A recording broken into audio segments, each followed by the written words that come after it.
Hey guys, this is Yoda. This will be my Prot Warrior guide for Season 3 of War Within. We're going to be focusing on Mythic Plus. Prot Warrior got quite the rework.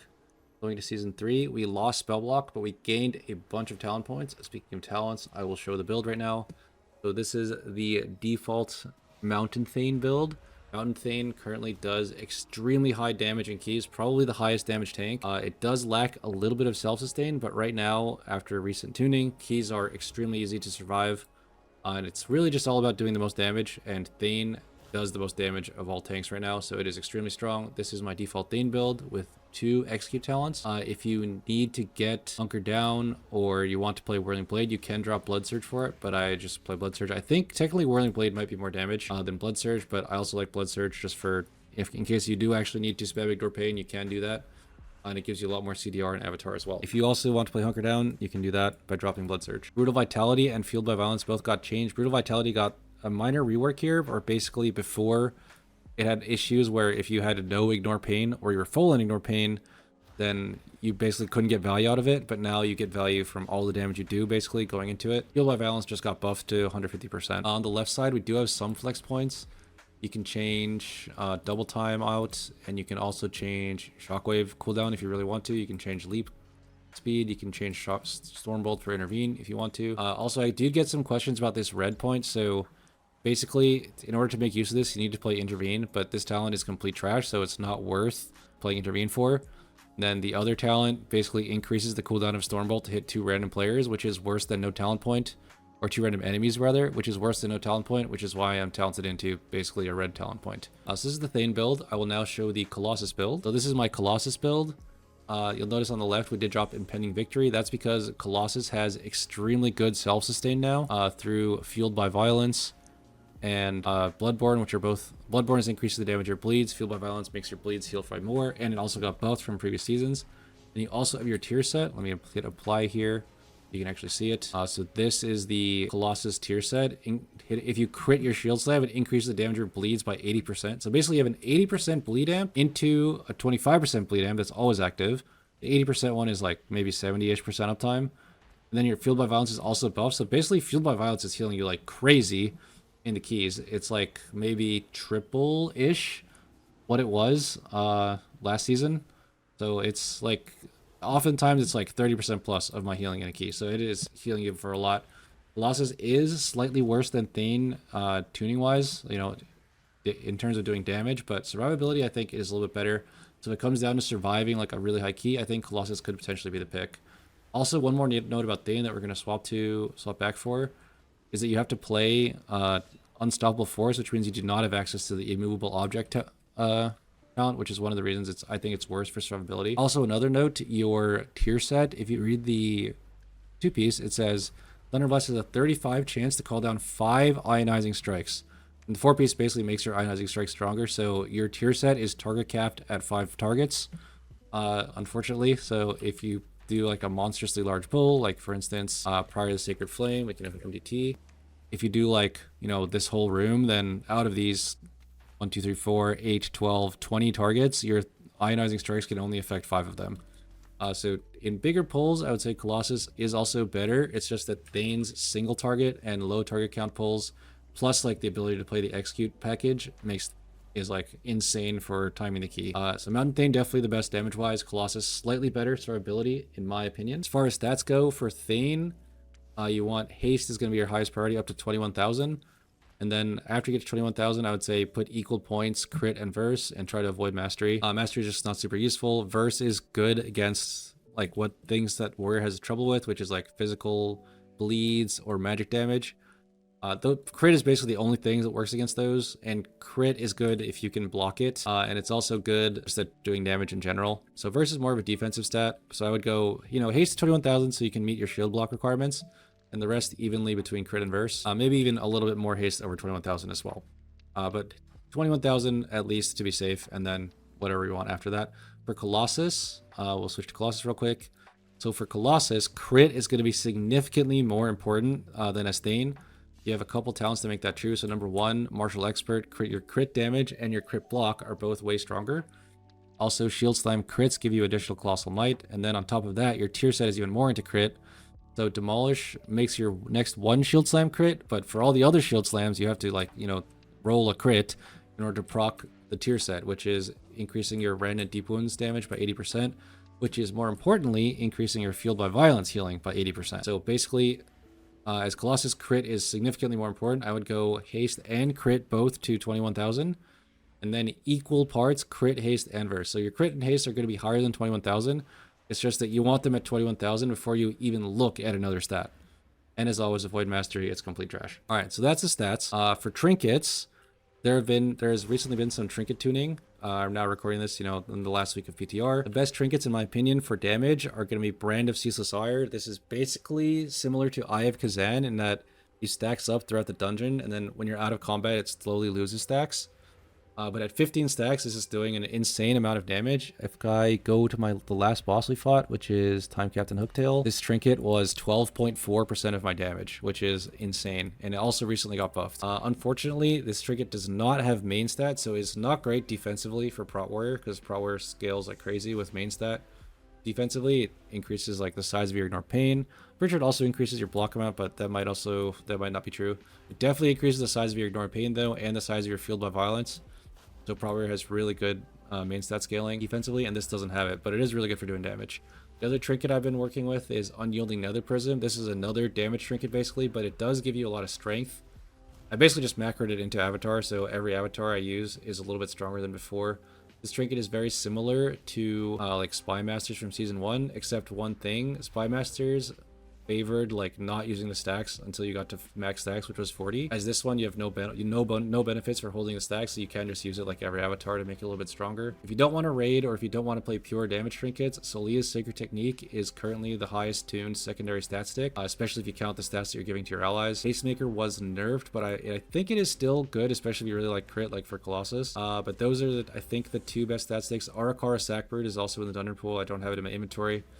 But it is also in the dungeon pool, and it could potentially be good. For Warrior, Codex of the First Technique is a big question mark right now on the PTR so far. It has been bugged for all of PTR, and we are not sure how good it's going to be for Prot Warrior. If it does get fixed, it's going to be really good for some tanks, and I'm not sure how it's going to be for the other tanks. You know, I'll wait further testing, maybe a little update video in the future, or you can you know, keep an eye on the document that will be linked with this. It's like the doc version of this video, the Warrior Guide. But for now, I would recommend playing Brand and Nether Prism if you can get your hands on them.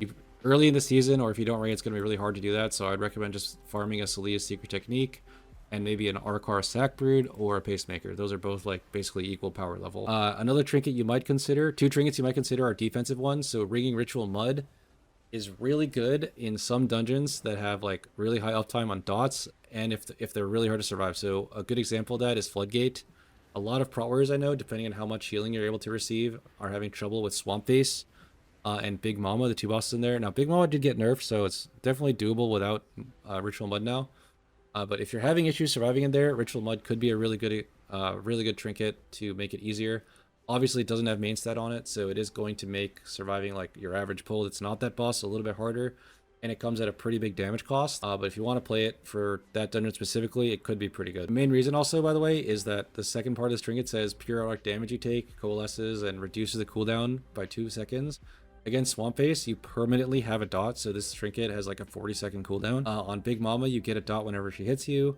So it has a much lower cooldown against that boss too. The other trinket worth talking about, but I would say it's kind of off the table for consideration, is All-Devouring Nucleus. This trinket is a cheat death. However, Prot Warrior already has Battlescarred Veteran, so you already have a cheat death.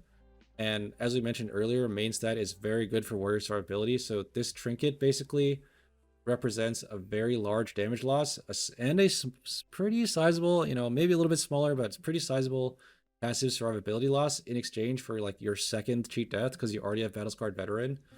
So in my opinion, that is not worth it compared to like a lot of other trinkets that you have. But obviously cheat deaths are really good on tanks in Mythic Plus, because if you die, it's just GG. So I would consider playing it maybe at some point, but I would default to not playing it. All right, next we'll go into rotational gameplay. So as Mountain Thane, we're gonna go Thane real quick. As Mountain Thane, it's a lot simpler than Colossus. Your goal is to push as many Thunder Blasts as possible while also pushing as many Shield Slams as possible. Shield Slam is super high priority for Prot Warrior basically as any spec, but a little bit less true for Thane, but still very true.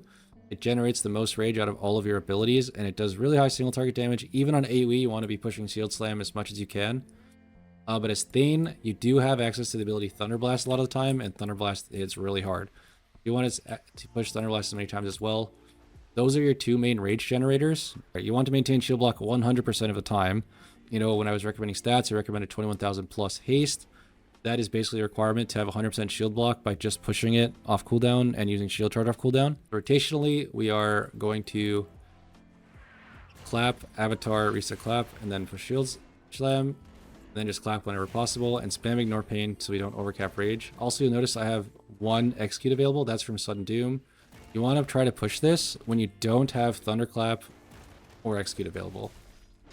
If you really don't need to push ignore pain, like obviously right now I'm against target dummy, so I don't need to. You can spend on revenge, but as Mountain Thane, it's not really that necessary to be spamming revenges. You really just want to get as many Thunderclap, Thunder Blasts, and shield slams off as possible, and execute obviously since you're playing execute build. Once you are in execute range, you can like stop pushing ignore pain and favor execute, but obviously this is going to cost you a lot of health if the pack does any damage at all. And the other thing you need to know is that you want to be casting your cooldowns as much as possible, so that's Thunderous Roar and Shield Charge. All right, so that's Thane, pretty simple. There is a little bit more nuance to that, but that's kind of the basics, and I'm not going to go super in depth for it. If you want the full like priority list, there is a mini version in the doc version, and you can find the rest of it, you know, in a warrior guide somewhere else. For Colossus, it is going to be a little bit different. So for Colossus, remember how as Thane I said you want to push Shield Slam as much as possible? For Colossus, you really, really, really want to push Shield Slam as much as possible. You have a couple talents. Not only does it generate additional rage and do more damage, it is also granting you Colossal Might stacks, which give you cooldown reduction on your Demolish, which is your big like hero talent hitting skill. And crits also give you an extra stack. And on top of that, your rage generation in general as Colossus is a little bit lower because you don't push Thunderclap as much. And you value rage much higher because you want to push as many revenges as possible in AoE. That's the main reason for that, is that revenge grants you a stack of Colossal Might. Now our build is a little bit different than the normal Colossus build since we are playing Thunderlord. We still do prioritize Thunderclap decently high, and that's also because we have Rend. Especially in like packs with a large number of enemies, you do want to be spamming Thunderclap not only for Thunderlord but also for Rend. But if it's like a small amount of mobs, then you are going to be heavily prioritizing Revenge over Thunderclap as long as like you've already applied Rend to all the mobs. So as example, against these two mobs, we're going to go in and use our cooldowns first. Shield Charge, Avatar, Shield Slam, Clap to apply Rend, Emo Shot off cooldown, and then that's basically our cooldowns when they're up. You don't want to use Demolish until you have 10 stacks, ideally. We're going to build all the way up to 10. Usually, this will go like a lot quicker building to 10. But basically just Shield Slam off cooldown, Revenge when you can, and then Clap if you can't do any of those. Once you get to 10 stacks, we are going to Demolish. Ideally, you have damage amps up for the Demolish, so we're going to Demo Shout, Shield Wall, and then Demolish. And then just continue pushing Shield Slam, Revenge, and prioritizing Shield Slam. Basically, that's most of the rotation. Obviously, it can be a little bit more complicated on that. You do kind of want to be calculating if your Rend is actually up on all the mobs or not for your first few claps. But if there's like 20 mobs in the pack, then just spam Thunderclap, because chances are one of the Rends is about to fall off. You might as well reapply it. So that is the basic Colossus rotation. You want to use your cooldowns off cooldown. You want to have as much damage amps as possible on Demolish. Make sure you have 10 stacks also before you Demolish. And prioritize Shield Slam over pretty much everything. We don't care as much about Execute, especially in AoE. On single target, obviously, you do want to be pushing a lot of Executes. It does a lot of damage. But it's only relevant below 20%. Defensively, so we are playing Thunderlord, and that lets us play defensively a little bit different. I will show the Thane version since that's the build we're recommending. As Colossus, it's a little bit easier because you have extra shield walls from this talent, Immovable Object. As Thane, you cannot play that because you need lower clap cooldown and more clap damage from Unstoppable Force. So as Thane, we'll show the defensive rotation. So basically, what you want to do is you want to shield wall on Gather. Prot Warrior is very, very vulnerable. You don't have, like, it's hard to get rage. You're not really hitting mobs. You're not necessarily facing everything. And it's very important to face everything to keep shield block up, or to block all the mobs. So basically, you want to just run, like, through all the mobs, like clap, jump, clap another pack, and then clap again. Meet all the mobs in the middle. You can shield wall here too. Meet all the mobs in the middle. Clap, Thunder Roar. Thunder Roar is what gets you aggro on everything. And then Demo Shout. So basically, you just aggro everything, get it all together, and then Thunder Roar, Demo Shout, and call it a day, basically.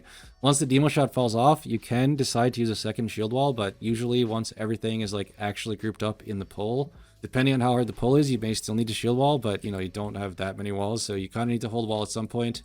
If you can get away with not shield walling once everything is grouped, then don't use it. Also, one thing to keep in mind is you have Battlescarred Veteran, so if you are going to proc it while grouping, just let it happen. Don't overlap shield wall with it. And then, you know, it'll proc, you'll get healed to full, and you'll also have infinite DR for the start of the pull. And then you can start thinking about using shield walls after your first Demo Shout. That's generally how most pulls go. Obviously, there are going to be some exceptions. Like if the pull is super hard, then you need to go like shield wall into kite, etc. You can also use Spell Reflect for magical DR.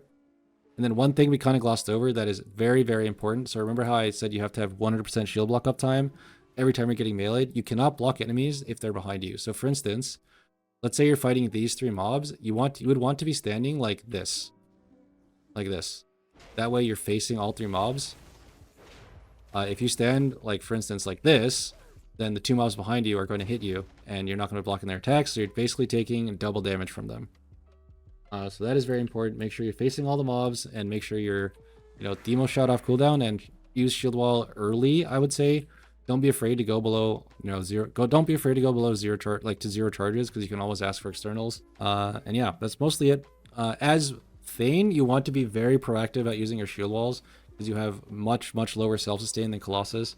As Colossus, you can kind of feel it out, since you can heal back most of the damage you took by healed by violence. Like if you wall late, then it's okay because you won't die and then you get healing. But as Thane, if you wall late, then your healer basically has to carry you because you cannot heal yourself back up. One other thing to note about Prot Warrior is that you have really good disruption. Like you can stop mobs from casting a lot of ways.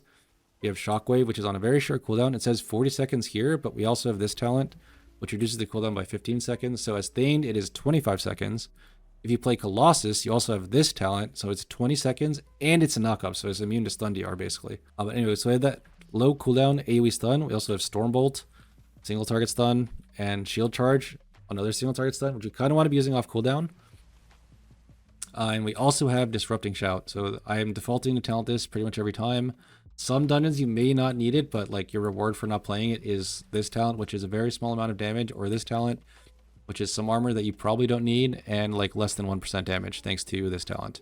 So I basically play Disrupting Shout every key. One crucial thing about Disrupting Shout is that you want to sync mobs so that they're all casting. If you cast Disrupting Shout and mobs are not casting, it will not silence them. So a good combo is like everyone kick, and then everyone kick again, and then you Shockwave, and then you Disrupting Shout. Sometimes mobs are only casting on you also, which is, you can use this syncing trick to like maybe Shockwave into like reflect multiple mobs at once. Just be careful. From my experience in Mythic Plus, it's depressing to say this, but non-tank players are really bad at kicking around Spell Reflect. So every time you push Spell Reflect, just be prepared for disappointment. And also the key is going to go a lot worse if you get mad at your DPS and yell at them for reflecting, even though it's going to, you know, you're going to really want to. Anyway, there is some also utility that you have. Some utility that you also have that doesn't get used much. You can spec into Intervene. Certain shoot type effects can be very dangerous, such as like Pot Shot in Priory, even though I don't really play Intervene in Priory. It is useful for that. This mob, Archer, there's an ability called Pot Shot, which targets an ally, shoots at a random player. Anything like that that shoots at a random player, for instance in Streets, there's an ability like that. In this pull, this ability, Junk Mail. Anything that throws something at your ally, or maybe a fixate on your ally, you can intervene and take the hit for them, which is usually really good because you can usually block it, so it is like no damage to you.